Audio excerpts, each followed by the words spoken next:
Your friends, they can follow all the discussions. Et on va passer à notre prochaine session, fifth session, Key Infrastructure Projects.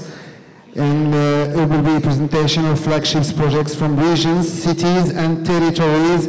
And I'm asking Mr. Karim Slimani to join me, his technical advisor to the General Directorate of Local Authorities, Ministry of Interior, Morocco. Marhaba bik, Si Karim, bienvenue.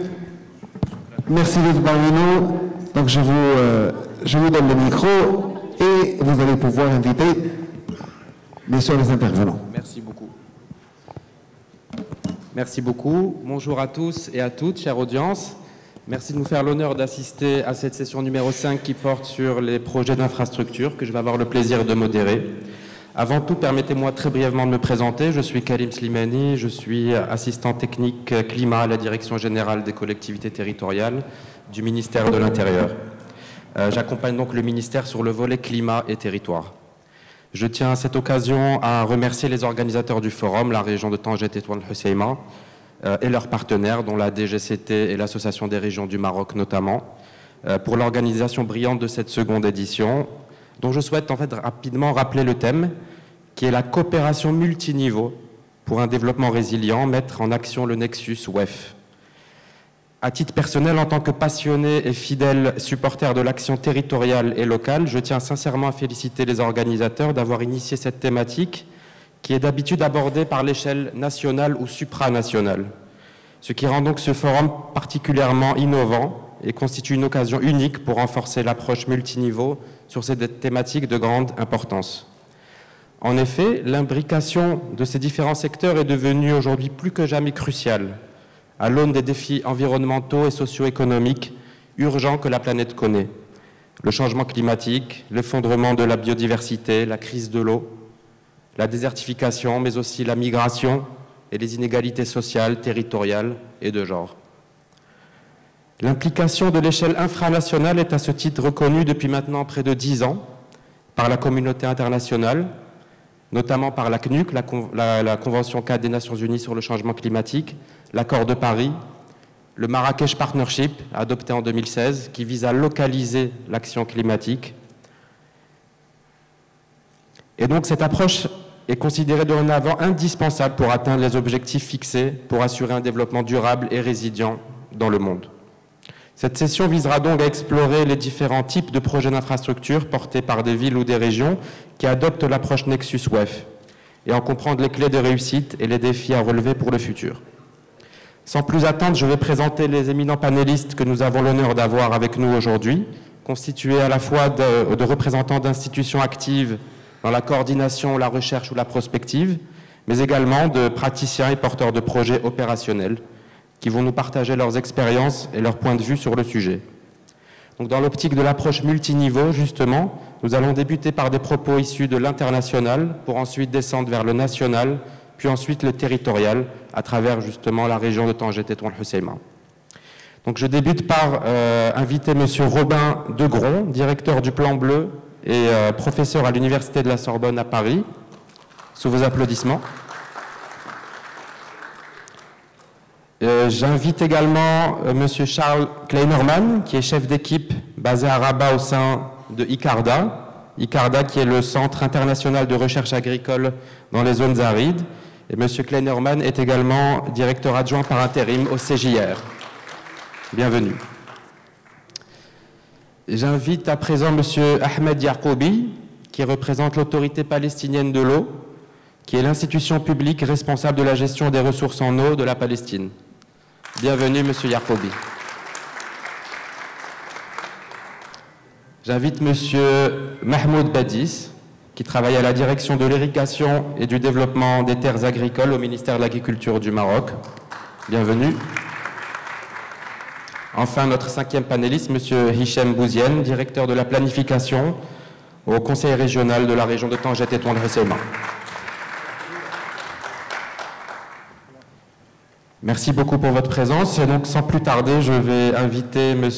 Robin Degron, qui va nous parler un petit peu de la perspective du Plan Bleu sur le sujet et qui va nous discuter notamment le grand cycle de l'eau ainsi qu'une nouvelle approche d'un nouveau Nexus qui est en cours de réflexion. Monsieur Degron, la parole est à vous. Merci beaucoup.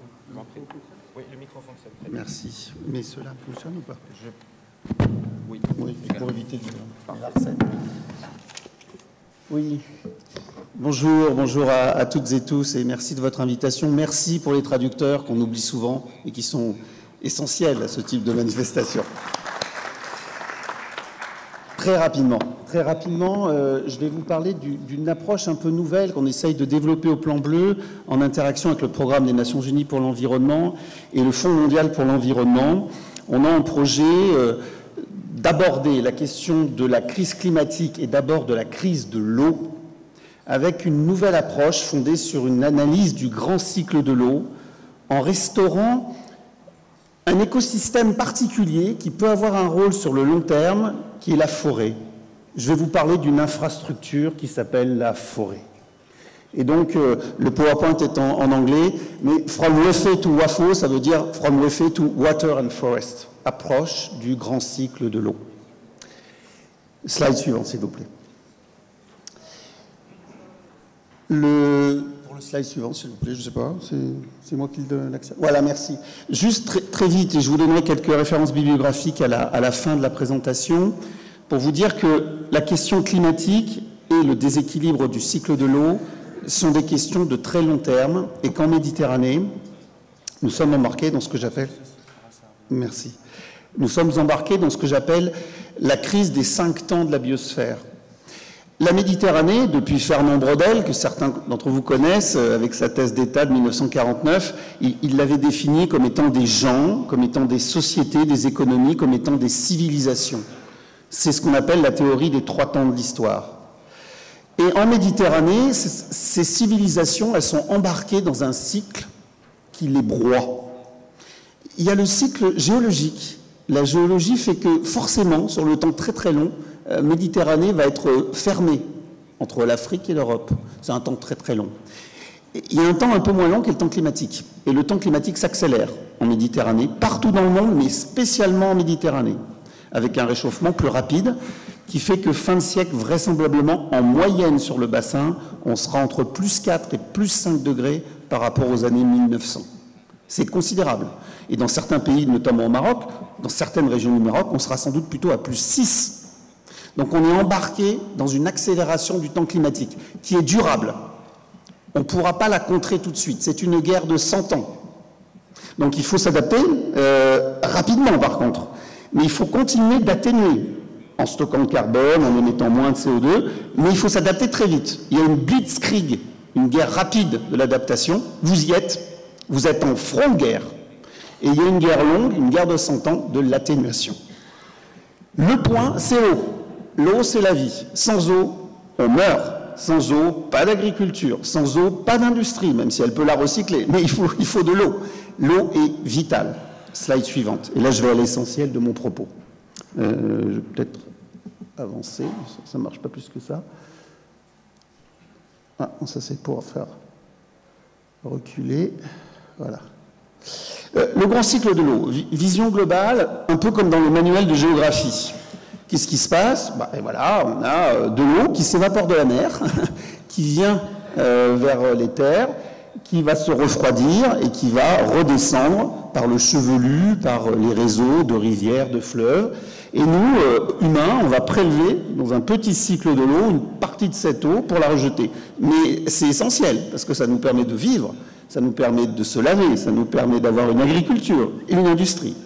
Donc on est là dans quelque chose qui nous dépasse, mais qui est marqué par un facteur global d'augmentation de température et donc d'augmentation de la vapeur d'eau dans l'atmosphère et donc moins d'eau liquide sur le petit cycle de l'eau.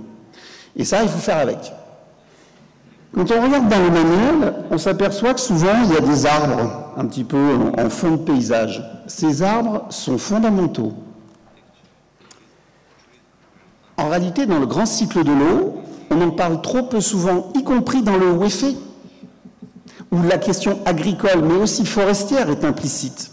Les arbres, par leurs racines, permettent la fractuosité de la roche et le fait que l'eau rentre dans les nappes, mais les arbres, parce qu'ils sont vivants, évapotranspirent et donc remettent dans l'atmosphère de la vapeur d'eau.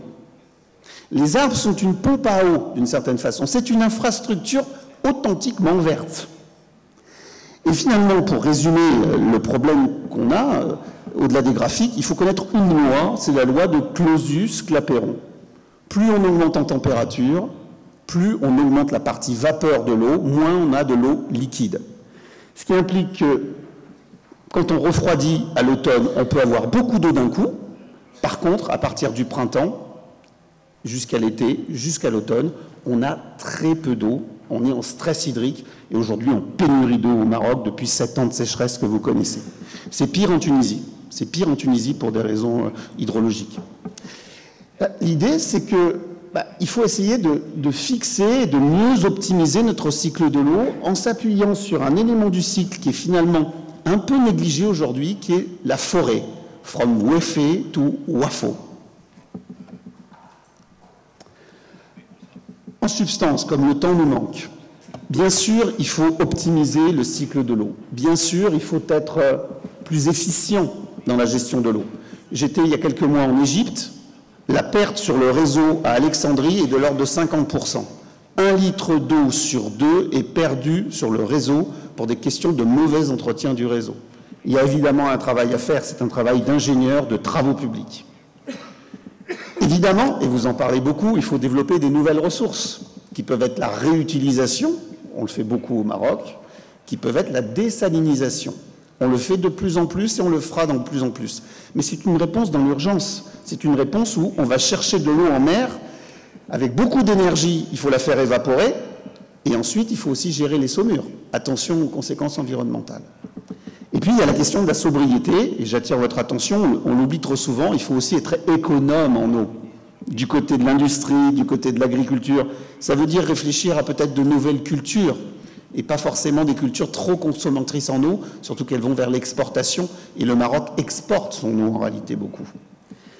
Mais au-delà de ça, sur le long terme, j'attire votre attention sur le fait que le problème est structurel, il est durable, c'est une question pour les 100 ans qui viennent. Il faut essayer d'investir sur le long terme et d'investir sur la forêt. Parce qu'une solution fondée sur la nature de base, c'est la forêt pour fixer l'eau. La forêt, c'est magnifique. Il y a un proverbe brésilien d'origine portugaise qui dit « Dieu est grand, mais la forêt est plus grande encore ». La forêt, c'est ce qui permet non seulement d'avoir du bois, de la construction, d'une vie, mais ça vous permet de fixer l'eau. Pourquoi il y a tellement d'eau sur le bassin amazonien? Pourquoi il pleut autant? Parce que vous avez une forêt de plusieurs dizaines de millions d'hectares. Et cette forêt, elle évapore et elle évapotranspire. Elle fixe l'eau. Là où est la forêt, vient la pluie. Cette construction, c'est une construction de long terme. Il faudra plusieurs dizaines d'années. Mais il faut, je pense, s'engager dans une reconstruction, dans un reboisement, une reforestation, par exemple de la chaîne du Rif, qui est quand même très pelée, si je puis dire, de façon à ce que, après-demain, pas demain, après-demain, vous puissiez fixer l'eau de pluie sur votre région. Et ça sera un élément clé de la régulation du grand cycle de l'eau sur le moyen long terme. C'est l'ambition qu'on a au sein du programme des Nations Unies pour l'environnement. Et enfin, j'en termine en vous donnant, parce que j'ai été très rapide et que le temps passe, quelques références bibliographiques, en particulier sur la crise de la biosphère et sur la géopolitique de l'eau. Je vous remercie de votre attention.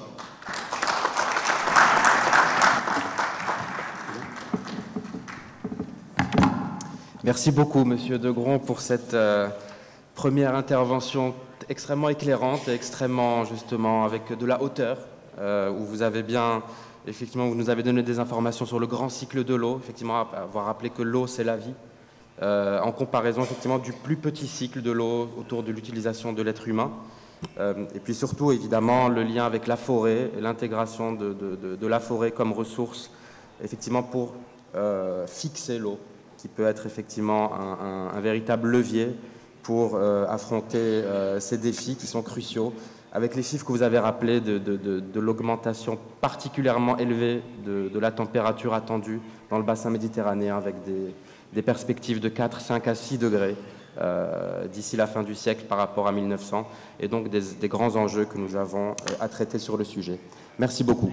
Je vais en profiter pour appeler une 6e intervenante à notre panel, Madame Amel Nadim, qui est chef de l'environnement et des changements climatiques au PNUD Maroc, qui va également intervenir plus tard pour discuter du projet Marrakech Ville Durable et qui en fait remplace son collègue qui était initialement prévu et qui a eu un empêchement. Donc merci et bienvenue Madame Nadim. Alors, sans plus tarder, je vais passer le micro à Monsieur Charles Kleinerman de ICARDA qui va donc nous présenter davantage le projet Wave4Med qui est une communauté de pratique en cours d'élaboration. La parole est à vous. Merci. Merci beaucoup, merci à tous. Merci à la région de nous inviter et d'organiser cette seconde édition. Je viens vous parler non pas de l'agence où je travaille, ICARDA, ou du CJR en tant que tel, mais d'un projet qui s'appelle Wave4Med, qui est un projet qui est né en 2021, à l'issue d'une conférence qui s'est passée en ligne, puisqu'on était dans la période Covid, organisée sous le Cyprus Institute, avec le partenariat de Prima, de l'Union pour la Méditerranée et d'autres acteurs, probablement certains d'entre vous. Moi, j'y étais pas. Mais on m'a demandé de rejoindre ce projet par la suite, au moment de la mise en place du consortium pour l'organiser. Alors, un constat personnel, c'est WEFE, la notion de nexus et la notion de WEFE est une notion, pour moi, de science diplomacy. On a un problème sectoriel. En fait, chaque élément du WEFE a une interconnectivité, mais on travaille tous en silo. Et est venu de ce constat la nécessité de se dire, il y a un grand nombre d'acteurs depuis une dizaine d'années qui sont formés à la notion, qui commencent à rentrer dans la notion de nexus, l'intègrent à leur projet. Comment arriver à rassembler ces acteurs? Alors, je ne sais pas si ça change. Ça change pas? C'est le point vert. Ah, voilà. Je vais directement passer à la notion de ce qu'on veut faire en place. Dans la notion de Wave4Med, c'est rassembler donc les acteurs dans leur diversité autour de la mise en place d'une community of practice afin de favoriser des échanges, des connaissances, mais aussi promouvoir les sites de démonstration d'approche Nexus qui sont réalisés autour du pourtour méditerranéen. Il existe différentes community of practice, il y en a au niveau global, le CGR en a une au niveau global, Afrique, Asie, Amérique latine, mais on se rendait compte qu'il y avait un manque d'interactivité et d'interconnectivité au niveau du pourtour méditerranéen, d'où la notion de Wave4Med pour la Méditerranée. On a lancé officiellement la Community of Practice en septembre 2024 à Chypre, parce qu'il fallait quand même se le dire physiquement, il faut qu'on se rencontre, avec un certain nombre d'acteurs présents, des acteurs qui sont participants dans des projets de démonstration via des projets de l'Union européenne, des projets financés par Prima, dans un premier temps. Naturellement, énormément d'autres projets existent. Et l'idée, et c'est la raison pour laquelle je viens ici, c'est parce que je veux pouvoir vous inviter à venir vous connecter au Wave4Med, de venir vous y enregistrer, de venir y promouvoir vos connaissances, de venir échanger vos expertises ou vos questions, voir si d'autres acteurs autour du pourtour méditerranéen peuvent venir vous soutenir, peuvent venir vous donner des nouvelles idées de comment approcher cet élément. Alors, il y a différentes actions qu'on veut mettre en place. Donc, il y a ce qu'on appelle le Knowledge Hub, qui est une plateforme en ligne dans laquelle vous pouvez venir y mettre vos démonstrations afin de pouvoir échanger par la suite à travers des événements, à travers des échanges entre sites d'experts, de techniciens, pour qu'ils puissent vous apprendre des connaissances des autres sites, de voir les limites, de voir leurs limites dans leurs projets, des cycles de formation, bien sûr des engagements et des interventions communes. Ça, j'en appelle énormément parce qu'on voit de plus en plus de conférences Nexus se passer, mais il n'y a aucune coordination, il n'y a aucune synergie. Et pour souvent, c'est les mêmes acteurs qui viennent. La semaine prochaine, vous en avez une à Rabat, à l'IAV. Comment est-ce qu'on organise ensemble pour qu'on puisse avoir plus de temps, travailler plus au niveau technique sectoriel et en même temps avoir des moments d'échange pour permettre l'intégration des 4 composantes. Je crois que c'est un élément très important dans lequel Wave4Med veut aussi permettre d'avoir une continuité dans le temps et pas illimitée par des projets qui ont des projets de 4 ans, 5 ans, et puis après ça, tout le monde repart dans ses objectifs propres, dans ses organisations. Et donc, c'est l'idée même de Wave4Med, Donc vous avez ici le Knowledge Hub, vous pouvez vous enregistrer, vous avez différentes promotions qui sont déjà là, de différents types de projets, de sites de démonstration à travers la Méditerranée, que ce soit au Liban, que ce soit en Irak, que ce soit en Égypte, que ce soit à Chypre, que ce soit à Malte, que ce soit en Espagne. Alors, vous les voyez un peu en représentation de là où ça va se passer, mais je vous invite à aller sur le site, vous voyez différents types de projets, Proteas, Bisolar Green, l'initiative de Malte. Donc c'est essentiellement partager les connaissances, mettre en connexion, développer dans le temps la notion de Nexus et de WEFE, et puis surtout aussi s'aligner ensemble pour s'assurer que la notion de Nexus soit intégrée à l'ensemble des projets, même des projets de financement. C'est un peu comme la question du gender. Vous voyez, gender, maintenant, quand vous avez des projets, il faut toujours une composante gender qui doit y être. Et en fait, dans le Nexus, et la Community of Practice doit aussi porter ensemble cette volonté d'intégrer cette notion dans l'ensemble de types de projets que nous menons. Parce que ça forcera les équipes à devoir travailler sur cette approche des 4 composantes. Parce que souvent, on passe par l'eau, souvent on passe par l'agri, souvent on passe par l'énergie, souvent on oublie la biodiversité, souvent on l'oublie, qui est un élément clé. Et si moi, en tant que centre d'agriculture, je devrais dire le Nexus, c'est quoi? Eh bien, j'aurais tendance à dire, ouah, c'est pas mal de l'agroécologie, votre système. Si je travaille en agroécologie, je rassemble mes 4 éléments au niveau de la ferme. Je parle au niveau de la ferme où nous, notre spécialité, c'est travailler au niveau de l'espace territorial de la ferme. Maintenant, voilà, vous avez la liste un peu des partenaires, mais ces partenaires, c'est un consortium dans un projet. L'idée est effectivement que c'est un projet qui va durer sur, non pas 4-5 ans, mais qui va multiplier plus le nombre de membres vient s'y associer, vient échanger.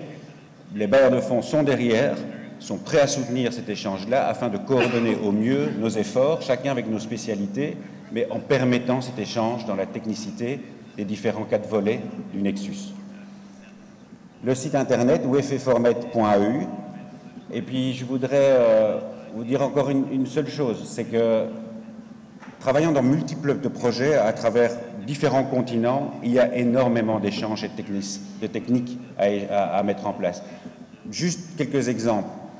Zero TH, l'agriculture de conservation qu'on est en train de faire avec les 1 million d'hectares au Maroc. Cet élément de cette machine, de cette technologie a été testé, développé en Inde, ramené ici, fine-tuné ici, en vue de pouvoir être intégré dans cet objectif global de la génération green maintenant, d'abord du plan vert et puis de la génération green, dans lequel on est en train de penser à la question de l'eau aussi.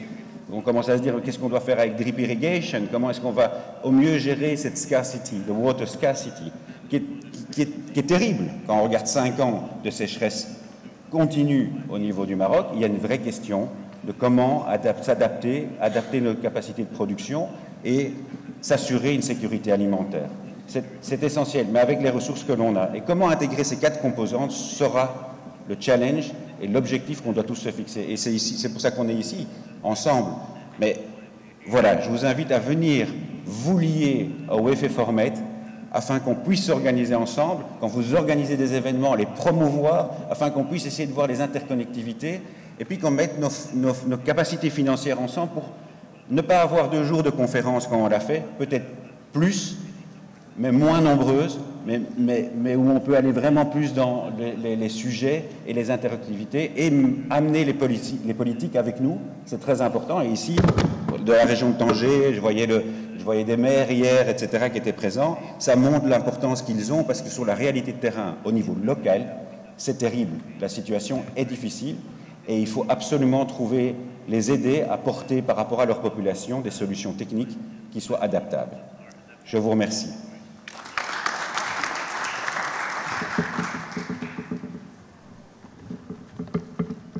Merci beaucoup, Monsieur Kleinerman, pour cet exposé extrêmement clair et donc pour avoir mis en avant votre projet de plateforme web, de communauté de pratiquants, donc le WeFormed, dont on invite tous les professionnels du secteur à rejoindre pour se connecter, s'informer et partager des expériences.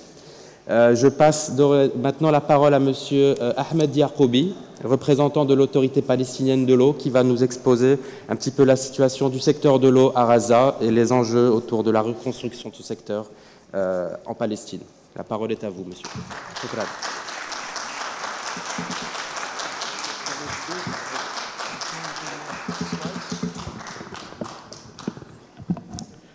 Bismillah ar-Rahman ar-Rahim. I am very pleased to be here today, and thanks for the organizer that give me a chance to talk about Gaza case. And unfortunately, I don't know what to talk about Gaza because I will talk about something not exist nowadays, especially that related to the Nexus. In spite of all the difficulties we faced during the last 25 years, we achieved many Wi-Fi Nexus in Gaza. But my presentation will talk about 2 points before 7 of October and after 7 of October.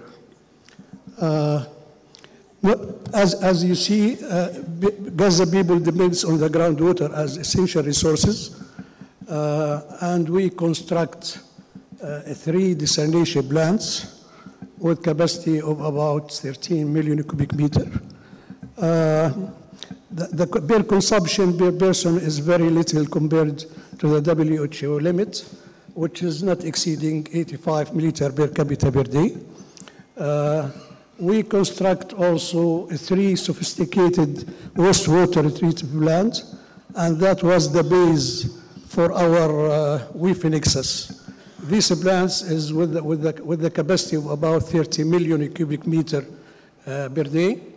That treated wastewater is reached to the limit of tertiary treatment, and that water is the effluent of the treated wastewater is recharged or infiltrated to the groundwater as storage. And then we drilled many surrounded wells. We call it recovery wells. And so we repumped this water again and irrigate the agricultural area surrounding the treatment plant. This is one of the purposes. The second one, to prevent that water go or flow to the domestic water wells as a matter of protection of our groundwater, which is very sensitive since we are talking about coastal aquifer with shallow and sandy dune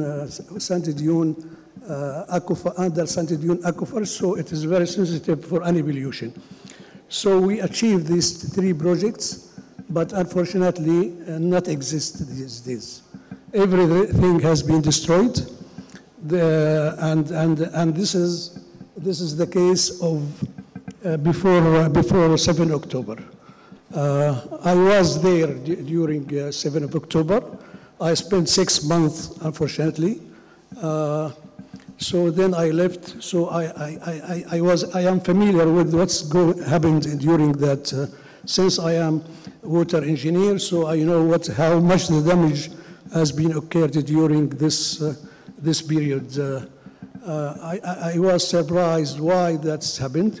It is just for killing, just killing for killing. There is no reason otherwise. It is not a matter of destroying infrastructure, just killing.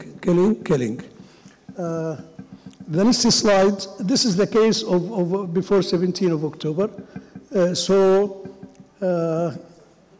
We will see what's happened.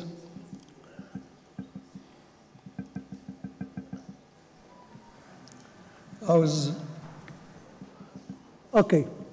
After 7 October, about 1.9 million inhabitants displaced from Gaza. When we are talking about displaced, it is not just leaving area place to place. It is continuous displacement. Yani I was one of them. I displaced 7 times from area Gaza to the South Gaza to the Gaza because nothing was safe. They was telling us this is a safe area, and then we recognize there is no safe area. So this is the meaning of displacement. And this figure is 43 died people. This is very less than the actual. Nowadays, the last record is about 61,000 persons have been killed during that short period.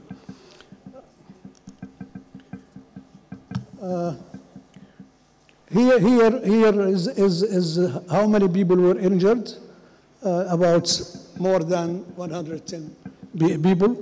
And the other side is showing how many people were killed based on the record of 1st of January 2025. When we're talking about, this is what happened for the water and infrastructure of Gaza facilities, I can say 90 or 80 to 90% of all the water facilities will have been damaged.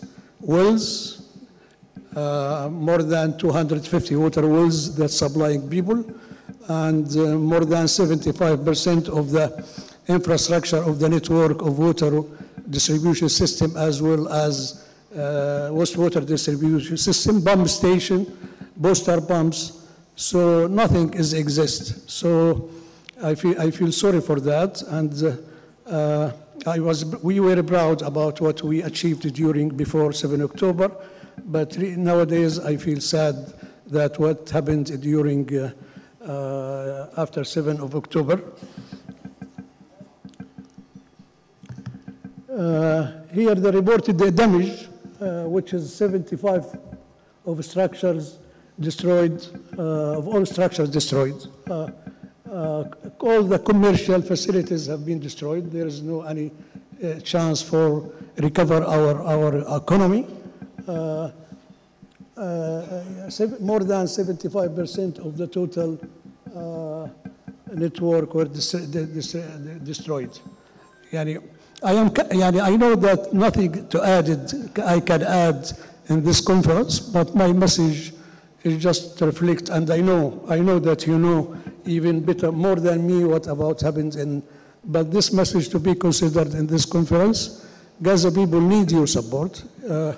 There's a lot to be funded and supported Palestinian in Gaza Strip, especially after what here the last 2 days about a Trump decision regarding occupying Gaza. So for that reason, that all of us should help the Palestinian in terms of rehabilitate the infrastructure, solar panels, pump station, and all facilities. I cannot say one item because we are talking about country completely destroyed in this manner.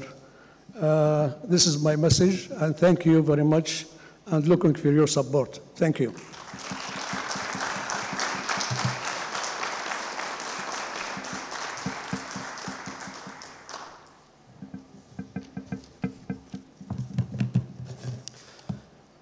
Thank you, Mr. Yacoubi, for your speech and the very important elements you shared about the reconstruction needs in the water sector in Gaza. Among other very important points you mentioned, I retained the alarming figure of 90% of the population that has been displaced, and the major consequences and risks the destruction of the infrastructures have for human health, access to drinking water, sanitation, and so on.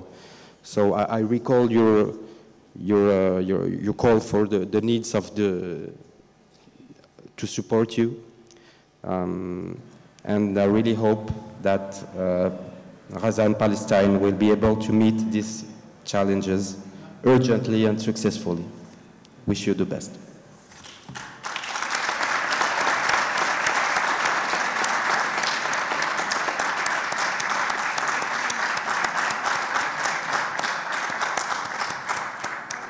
Donc, après avoir abordé des interventions à l'échelle internationale, on va descendre à l'échelon national et je vais passer la parole à Monsieur Mahmoud Badis du ministère de l'Agriculture qui va discuter avec nous d'un dialogue Nexus mené avec la région de Souss-Massa. La parole est à vous. Merci.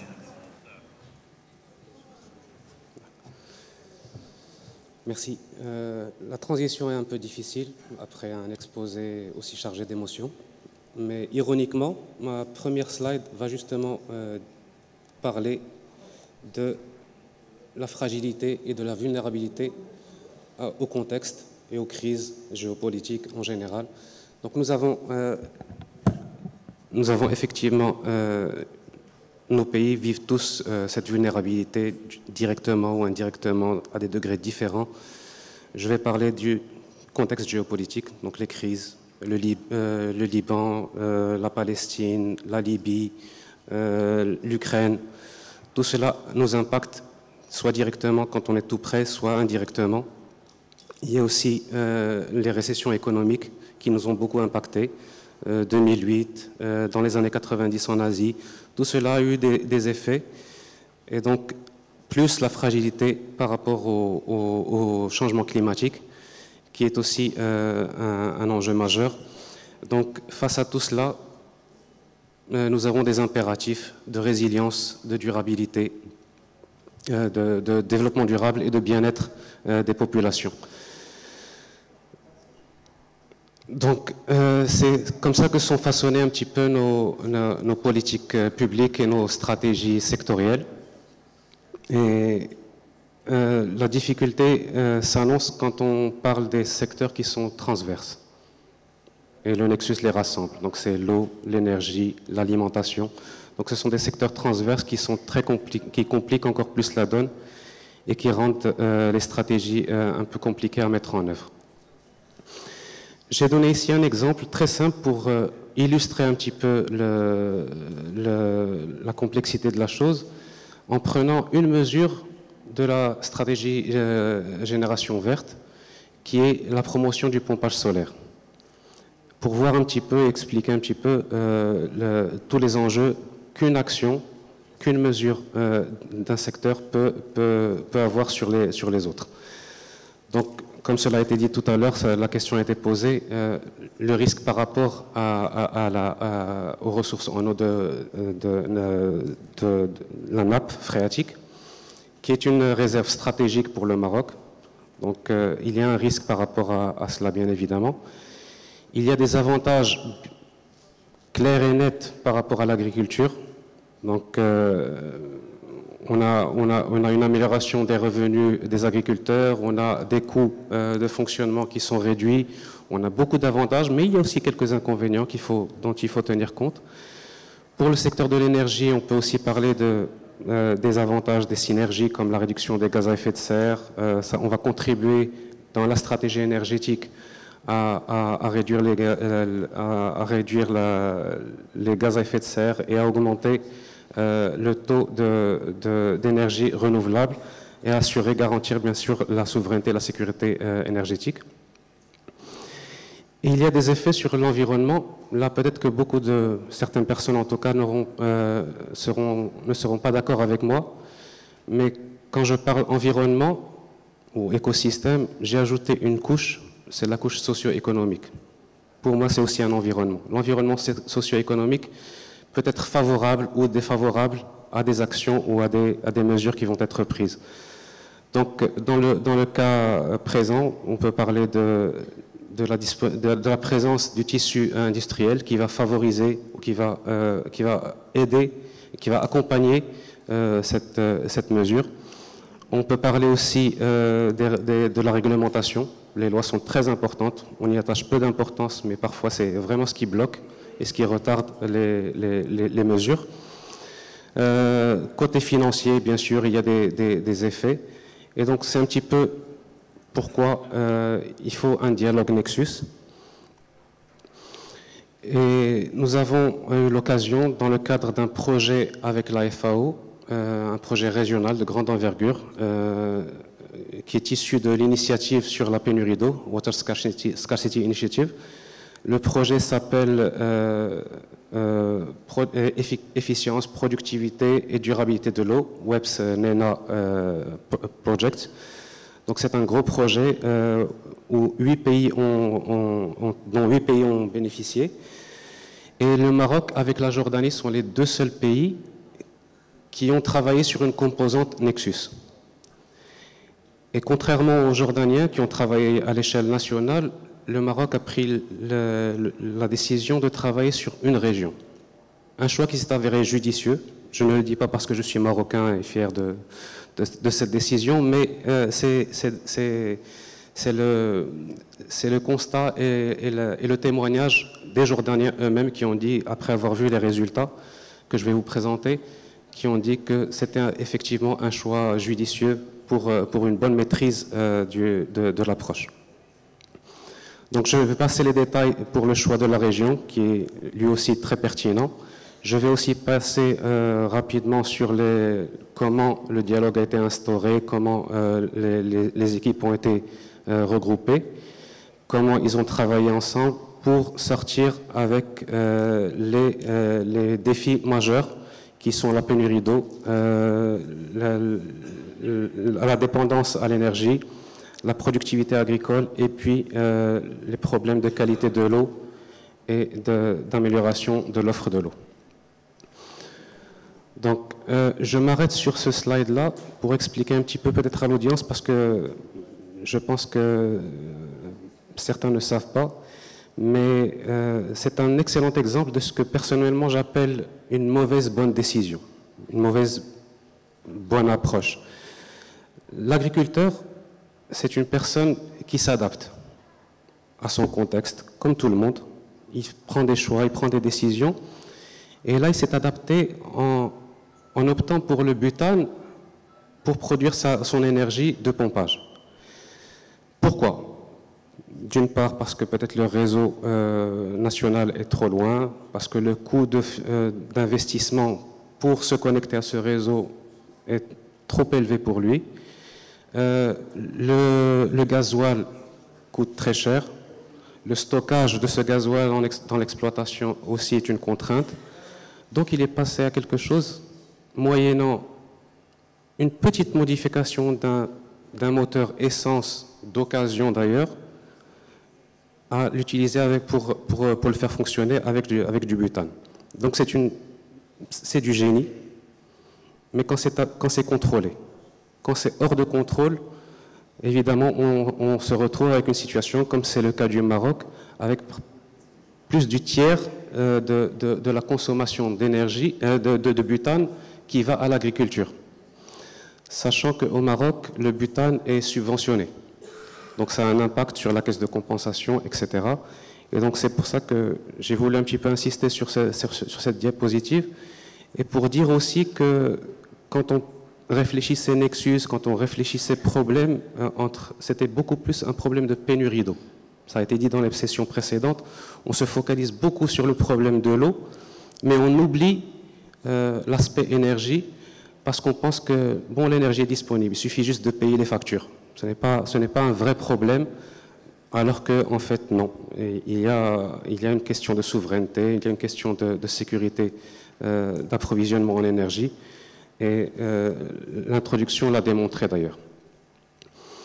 Nous sommes ensuite arrivés à établir un modèle qui permet, donc le lien devrait fonctionner, et est toujours fonctionnel je pense. C'est un modèle qui permet d'aider à la décision à travers des hypothèses, à travers des scénarios de changement climatique, d'introduction du dessalement et de la réutilisation des eaux usées, de décompensation du butane et d'atteinte des objectifs des stratégies nationales telles que la stratégie Green Generation pour l'agriculture. Donc c'est un modèle qui a été réalisé avec l'aide de collaborateurs suédois. Des exemples de résultats, donc voilà, des graphes qui peuvent être commentés et analysés donc pour aider à la décision. Donc je passe rapidement. Là, juste un exemple, vraiment pour donner, on peut dire qu'on peut atteindre jusqu'à plus de 5 milliards de dirhams de bénéfices si on fait une décompensation du butane et qu'on fait la promotion du photovoltaïque. Alors, ce sont là les conclusions qui ont été données par l'équipe qui a travaillé lors des ateliers du Nexus. Mais je vais passer directement à nos recommandations et à nos observations au niveau national plutôt. C'est que pour vraiment utiliser l'outil Nexus, c'est un outil, je souligne le terme, c'est un outil. Donc, comme tous les outils, il doit être maîtrisé. Et comment on peut le maîtriser? Il faut d'abord venir avec un nouvel état d'esprit. Ce n'est plus la façon dont on gérait ces interrelations. Nous avons bien évidemment des comités interministériels, etc., pour travailler sur la bonne gouvernance et sur la convergence des politiques. Mais il faut un nouvel état d'esprit, il faut des nouveaux déclics pour garantir la réussite du Nexus. Donc il faut plus d'efforts, de dialogue, de communication et de partage des données. Il faut identifier les vrais problèmes. On a tendance à traiter des symptômes plutôt que d'aller à la source du problème et la traiter réellement. Donc c'est aussi une chose qu'il faut... Il faut une bonne capacité d'adaptation au contexte. Donc généralement, une stratégie, c'est sur 10 ans. Peut-être qu'il faut l'évaluer rapidement et pouvoir l'adapter selon le contexte et selon la situation. J'ai aussi apprécié lors d'un exercice qui a été fait sur autre chose, c'est la comptabilité de l'eau. Mais on peut imaginer quelque chose de similaire en faisant des serious games, des jeux sérieux, pour se mettre à la place de l'autre, comprendre un petit peu les enjeux de chacun à travers un jeu, mais un jeu réaliste sur la gestion d'une région ou d'un périmètre ou enfin, sur une zone bien déterminée. Et pourquoi pas institutionnaliser l'approche Nexus et la financer, bien sûr, et partager le savoir. Merci.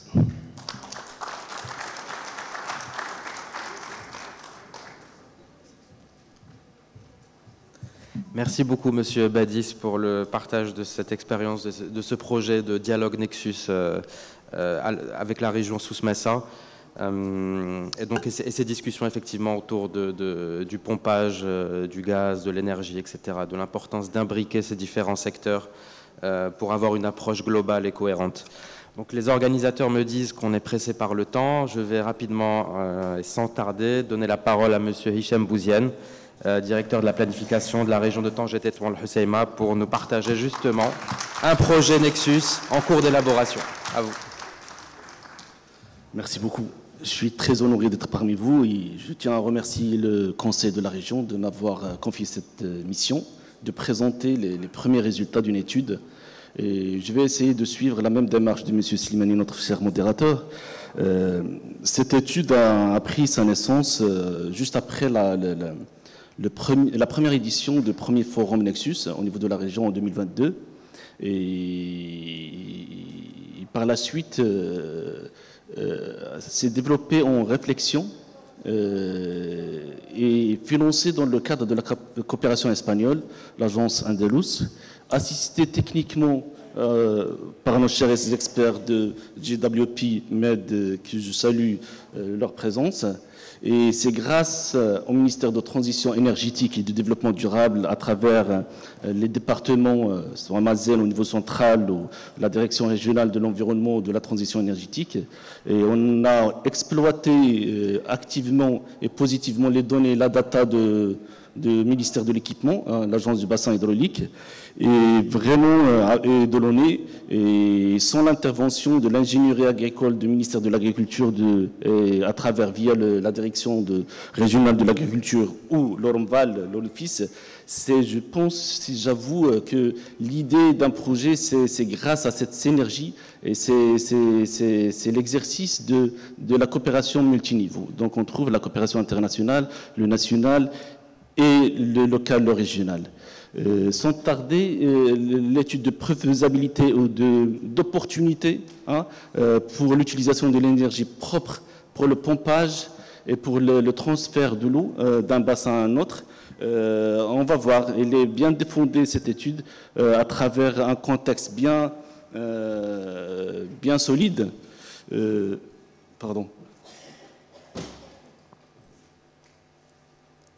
On va voir le sommaire. Je vais commencer par contextualiser. Et par la suite, on va voir la zone d'étude. Et le projet il est divisé en deux sous-projets. Et par la suite, on va voir un peu l'impact et on conclut avec une petite paragraphe. Alors, inspiré bien évidemment des hautes orientations royales, notamment le dernier discours de Sa Majesté le roi Mohamed VI lors de la fête de trône 2024, le projet est parfaitement en adéquation avec la stratégie nationale de l'eau, en synergie avec la stratégie nationale de l'efficacité énergétique, stratégie de génération Green 2030, la stratégie nationale de développement durable, SNDD, la stratégie de bas carbone 2050. Il s'harmonie également avec le nouveau modèle de développement et les objectifs de développement durable, surtout le 6, 2 et 7. Et la tenu en considération les orientations et les recommandations des assises nationales de la régionalisation avancée tenues à Tanger en décembre 2024. Et bien évidemment, ça aligne parfaitement avec notre schéma régional d'aménagement du territoire et le PDR, le programme de développement régional, et les orientations et les recommandations de la première édition du forum. Sans tarder, c'est pour résoudre une problématique qui devient aujourd'hui une évidence malheureusement, des années de sécheresse, des suivis des pluies intenses. Le Maroc en général et la région de Tanger-Tétouan Al-Hoceima connaît, il est fait face à une crise d'eau sans précédent ces 6 dernières années. Taux de remplissage des barrages ne dépasse pas les 30%. Les précipitations ont chuté de 40% ces dernières années, qui impactent négativement et significativement la disponibilité des ressources en eau. Cette situation pose des problèmes pour les secteurs agricoles, alimentaires et menace la conservation des écosystèmes. Quelques chiffres. Le secteur agricole marocain représente environ 15 à 20%. La consommation totale d'électricité passe de 7 à 10%. Les énergies fossiles représentent encore près de 80% de mix énergétique, etc. Donc, pour la zone d'étude, bien évidemment, se trouve au nord du Maroc, au niveau de la région de Tanger-Tétouan Al-Hoceima, et au niveau de la zone de Lekous, sud-ouest de la région de Tanger-Tétouan Al-Hoceima. Cette zone héberge des infrastructures volumineuses en matière de volume, en matière de coûts, des projets structurants réalisés dans le cadre des politiques sectorielles par l'État. On va zoomer sur les 2 barrages les plus importants, le barrage Ouad el-Makhazine au sud et le barrage au nord de Ouad Khroufa et le canal. On a entendu plusieurs fois dans les discours et les mots des ministères, les différents ministres de premier jour. Donc il y a un canal de transfert de l'eau du barrage Ouad el-Makhazine vers le barrage d'Al Khroufa sur 37 km. Et il y a des périmètres aménagés et équipés en matière de l'irrigation économe d'eau, le goutte à goutte. Au niveau à côté de barrage de Ouad el-Makhazine, on trouve un périmètre qui s'appelle Asjin, au niveau de la province de Ouazzane. Et au nord, on trouve le périmètre de Lekous d'Al Khroufa.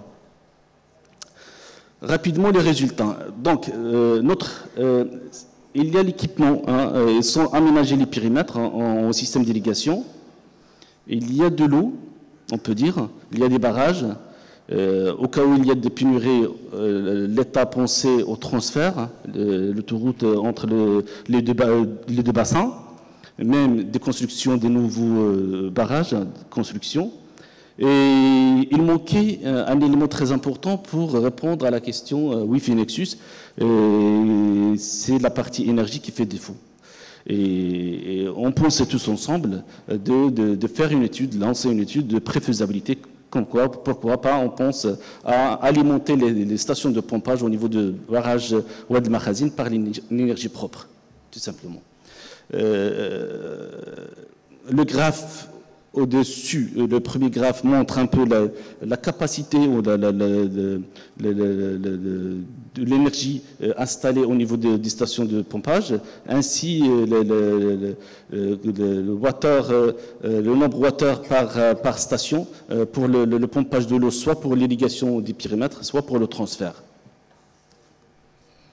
Passons au premier projet. On a 2 projets. Le premier projet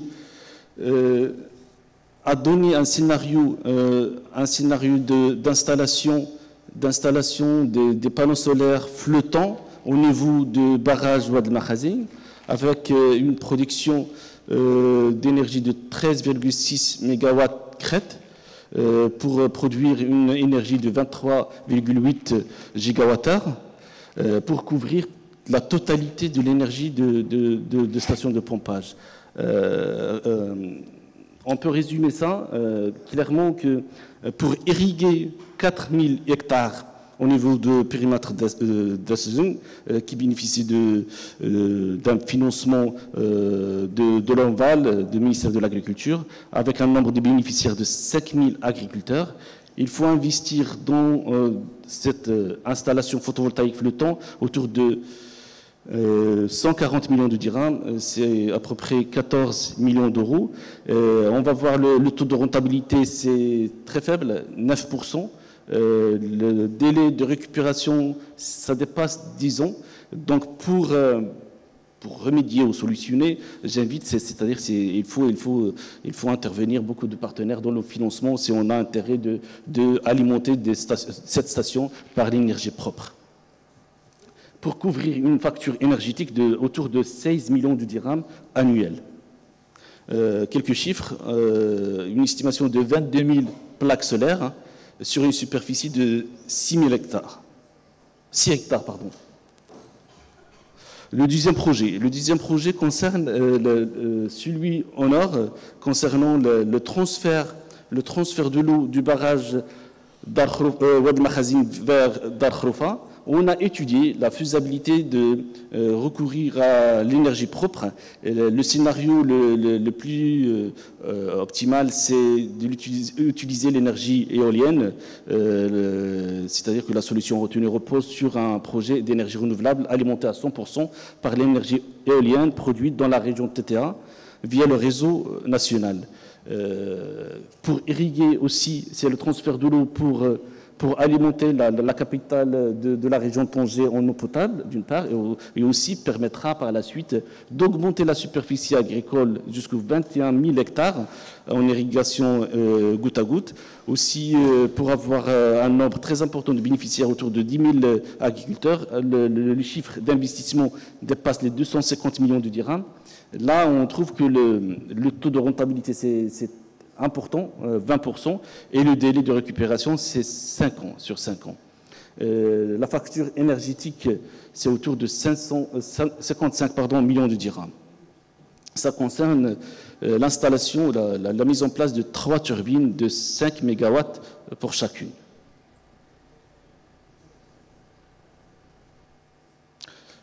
Et on termine par l'impact du projet. Il a plusieurs impacts sociaux, environnementaux et économiques. Sur l'aspect social, la création de plus de 15 000 emplois. Le projet vise à fournir de l'eau potable pour la capitale de la région, presque de 1,5 million d'habitants, améliorer la qualité de vie de la population, augmentation de 20% de l'indice de développement humain. Sur l'aspect économique, étendre la superficie irriguée jusqu'aux 21 000 hectares au niveau de Dar Khroufa, et 4 000 hectares au niveau de périmètre Achezen au sud, au niveau de Ouazen. Une augmentation de 30 à 40% de chiffre d'affaires pour le secteur agricole et augmentation de la valeur de production agricole autour de 350 millions de dirhams.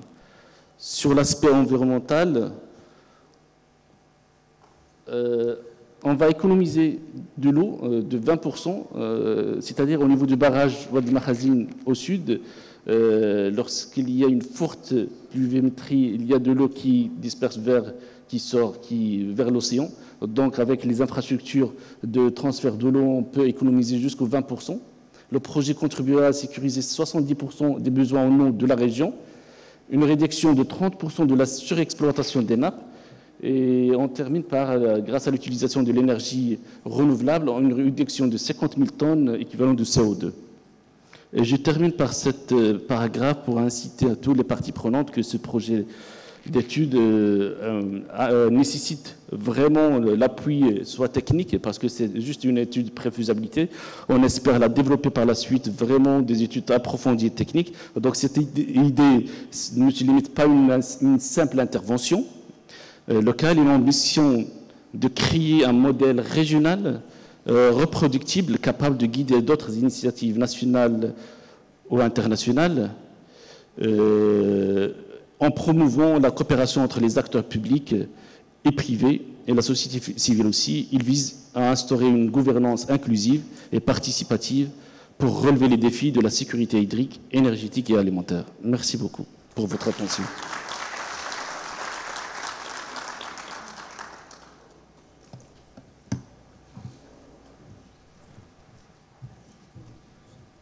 Merci beaucoup, Sebouzienne, pour la présentation. Eh bien, je pense qui semble être véritablement un cas d'école, un cas d'application d'un projet Nexus eau, énergie, alimentation, écosystème porté par une collectivité territoriale. Alors le projet est toujours à ses débuts, mais donc je pense que l'audience a bien vu tout le potentiel et tout l'intérêt de cette démarche et je vous en félicite. Et je réitère bien sûr l'appel que vous avez fait pour mobiliser les partenaires nécessaires pour aller plus loin dans l'élaboration de ce projet extrêmement prometteur. Bravo encore. Alors, notre dernière intervenante de la session sera Madame Amel Nadim, donc chef de l'environnement, du pôle environnement au PNUD à Rabat, qui va donc dire un mot sur le projet Marrakech Ville Durable. La parole est à vous.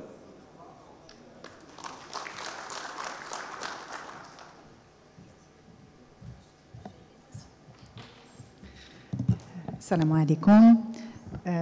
Je tiens tout d'abord à vous remercier d'avoir accepté ce changement de dernière minute. Je m'excuse pour ça, parce que apparemment le collègue du département de développement durable, qui représente la direction régionale de l'environnement, a eu un empêchement de dernière minute. Et comme j'étais là présente, donc je me disais que c'était dommage que ce projet ne soit pas présenté.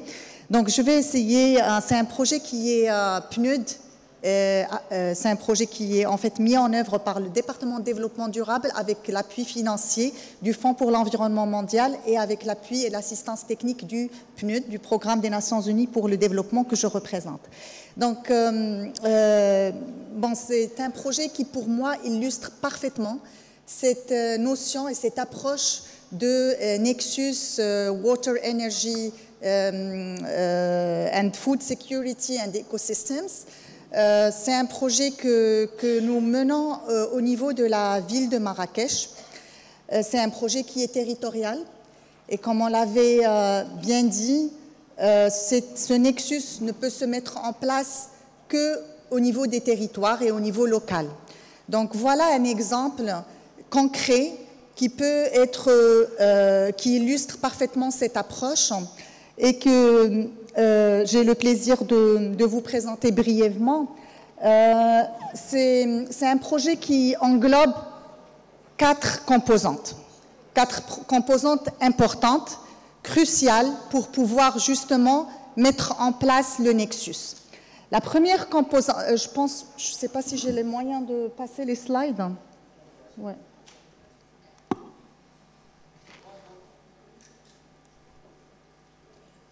Voilà. Donc, juste un petit rappel sur ce projet. Il s'agit d'un projet intégré qui vise à renforcer le développement urbain intégré, résilient et durable au niveau de la ville de Marrakech, et ce, à travers une approche multisectorielle dont on parle, permettant l'élaboration d'outils de planification territoriale et financière innovants et aussi permettant de mettre en place des solutions basées sur la nature pour la mise en place d'infrastructures et de solutions durables et à faible émission de carbone.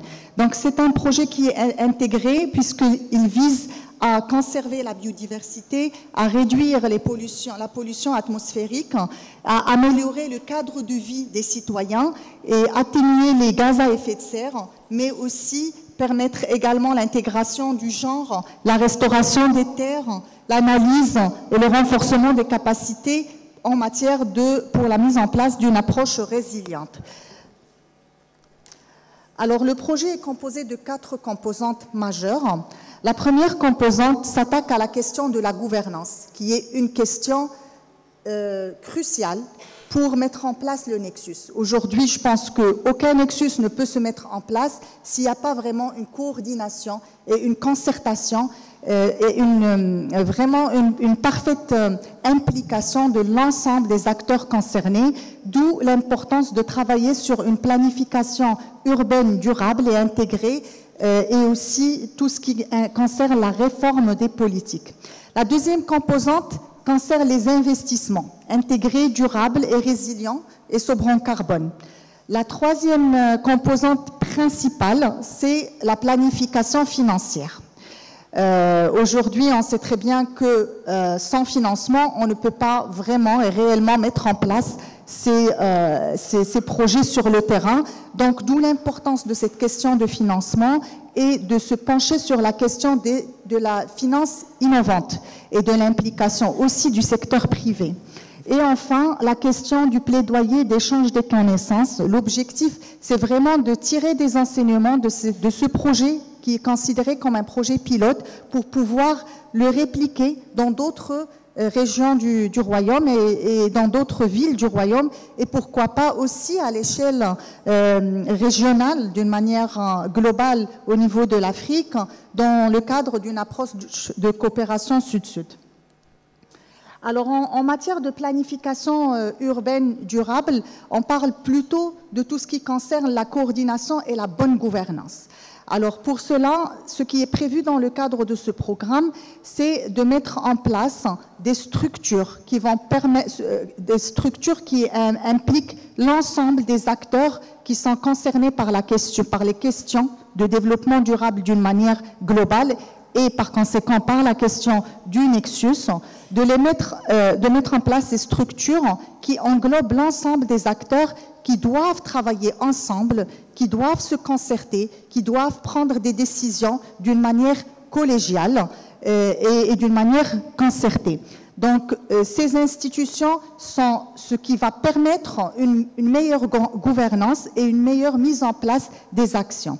Ce qui est prévu aussi dans le cadre de ce programme est peut-être la particularité de ce programme ou la force de ce programme, c'est qu'il s'aligne parfaitement avec les actions du plan d'action communal de la ville.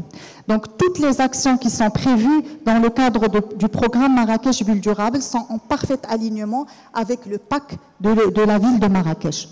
Un autre point important, c'est la disponibilité de la donnée. Aujourd'hui, on sait pertinemment qu'aucune action ne peut se mettre en place si on n'a pas vraiment des données qui sont fiables, des données qui sont surtout fiables et qui sont aussi qui s'inscrivent dans la durabilité. C'est des données qui sont mises à jour d'une manière régulière et qui peuvent être accessibles à tout moment. D'où la nécessité de mettre en place un outil qui va permettre justement cet accès à ces données.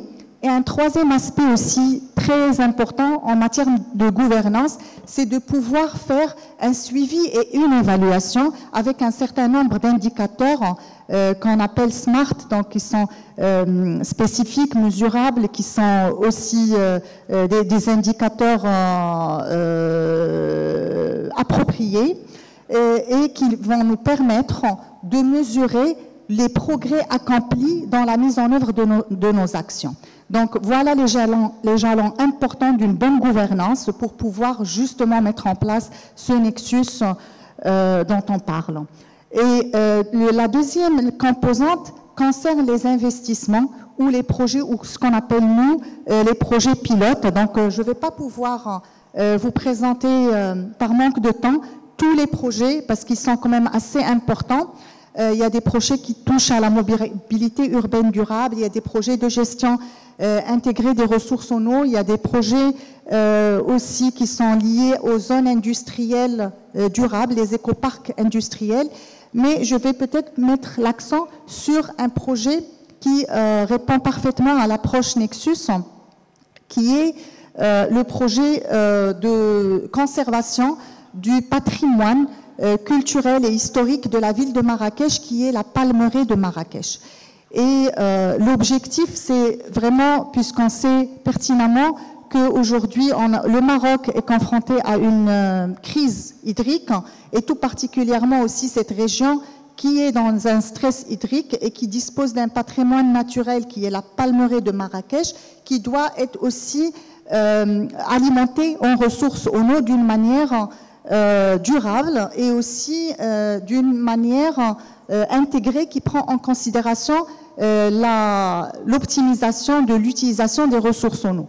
D'où l'importance de ce projet qui vise à alimenter aussi cette palmeraie par des ressources en eau qui sont traitées et réutilisées, la réutilisation des eaux traitées pour la conservation de la biodiversité au niveau de cette palmeraie. Voilà, peut-être juste pour vous donner cet exemple. Après, il y a plusieurs autres initiatives qui sont aussi en matière d'efficacité énergétique, en matière d'énergie renouvelable. Et le PNUD avait aussi accompagné la ville de Marrakech pour la mise en place du projet des bus électriques qui sont alimentés avec de l'énergie électrique. Et donc ce projet, également ce programme, s'inscrit dans la continuité de cette mobilité urbaine et durable. Et puis, la troisième, je ne vais pas trop m'attarder sur la troisième composante qui concerne la planification financière innovante, puisque ça va faire l'objet d'une présentation spécifique lors d'un autre panel.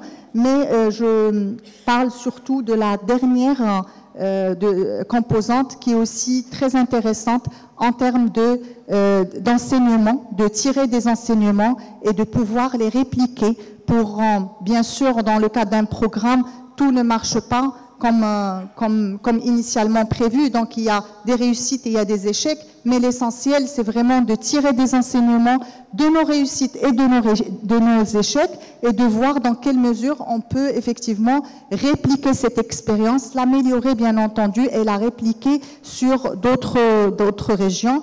Je vois que, bon, là, c'est vrai... Voilà, je peux m'arrêter ici. Donc, voilà, merci encore de m'avoir donné l'occasion de vous parler de ce projet. Merci.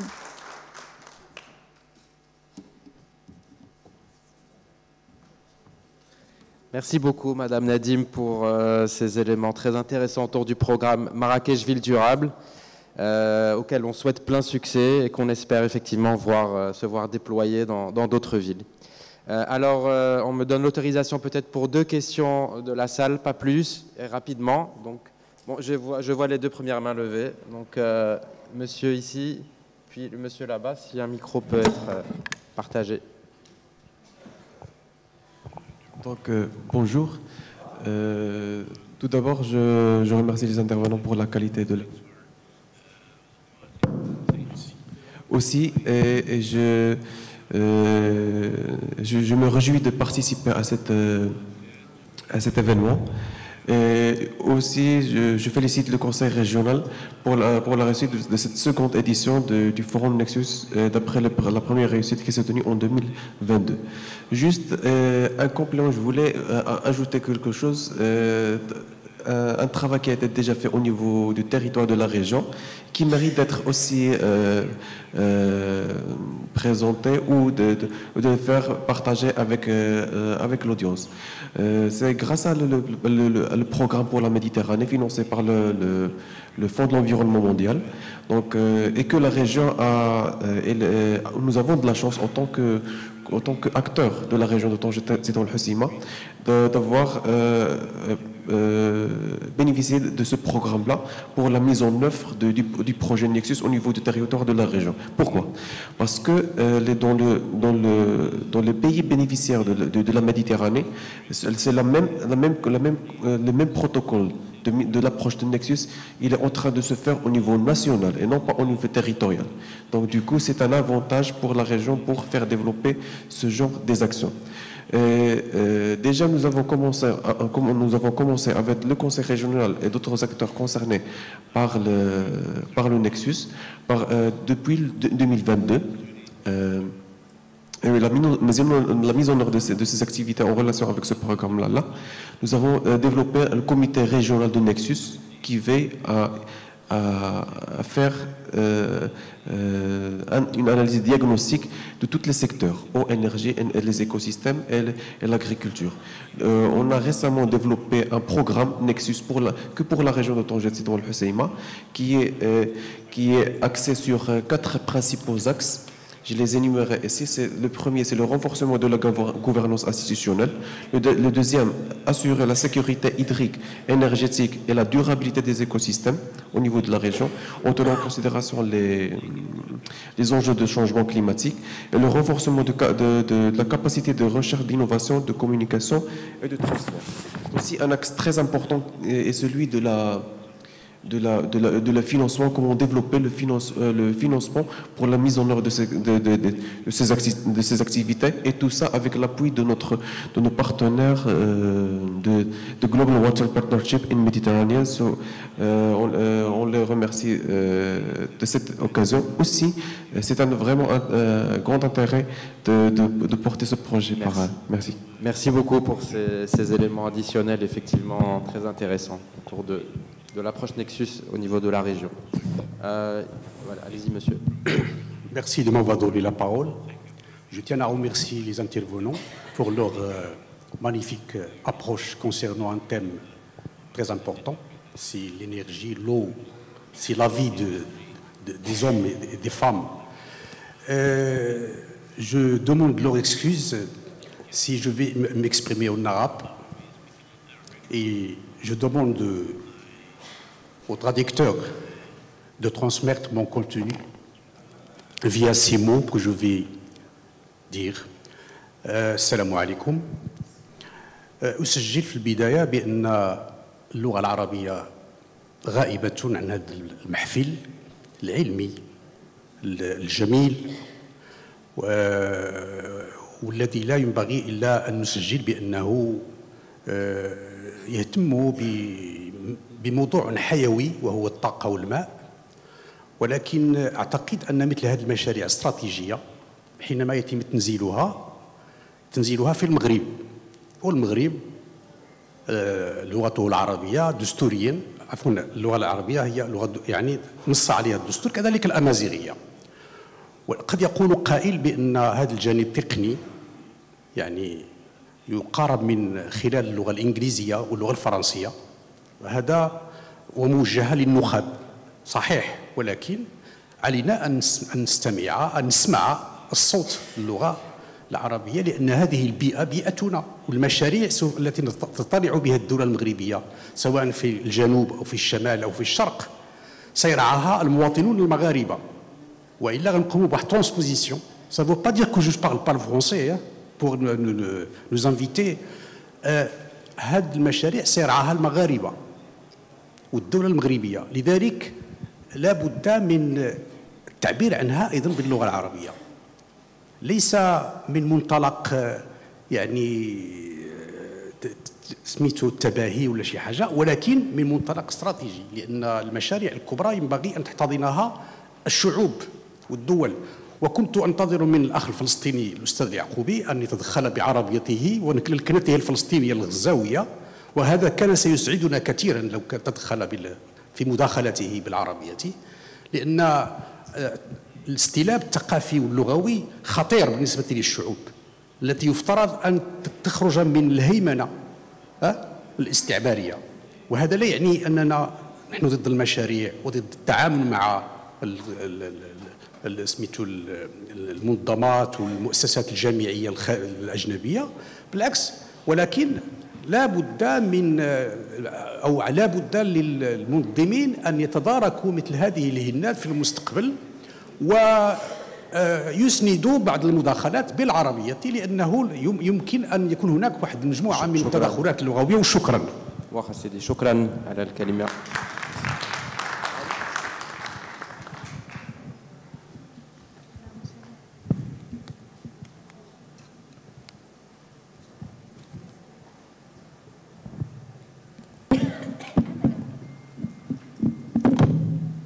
Monsieur Rabeh. شكرا وتحية الجميع. أنا لم أكن أود التدخل، فقط تفاعلا كلجنة منظمة مع الأستاذ المتدخل. طبعا نشاطره تماما فكرة أهمية اللغة العربية، لكن طبيعة النشاط هو نشاط دولي. كذلك المشاريع التي نتحدث عنها ليست بالضرورة للمغرب.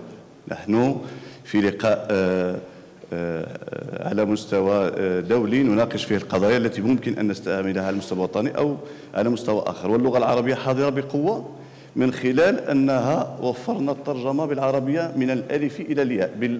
الذي يفهم العربية سيستمع العربية، والذي يفهم الفرنسية سيستمع بالفرنسية، والذي يفهم ويدخل الإنجليزية سيستمع باللغة التي تريحه. لكن أعطينا للمتدخلين حرية التدخل باللغة التي يريدونها، على أساس ليس هناك إقصاء أو حرمان لأي واحد من السيدات والسادة المشاركين أن يستمع باللغة التي يود الاستماع بها، وأن يتدخل كذلك باللغة التي يود التدخل بها. وبالتالي هذا الإعاقة اللغوية ليست مطروحة تماما، بل بالعكس حرصنا كل الحرص على أن تكون اللغة العربية في مكانتها الرفيعة التي تستحقها. شكرا جزيلا.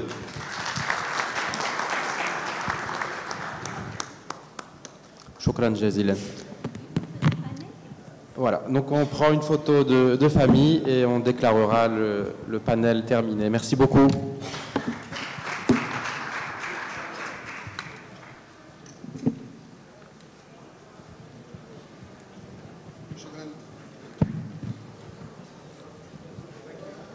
شكرا جزيلا للسي كريم سليماني ولجميع المتدخلين. Merci beaucoup aux modérateurs et à tous les intervenants. Thank you for our speakers. غناخذوا واحد استراحة قصيرة، une pause كافي ديال 15 دقيقة، ومن بعد نرجعوا لأجل البانيل السادس. We will meet again after 15 minutes for the 6th session, Financing and Partnerships. Thank you.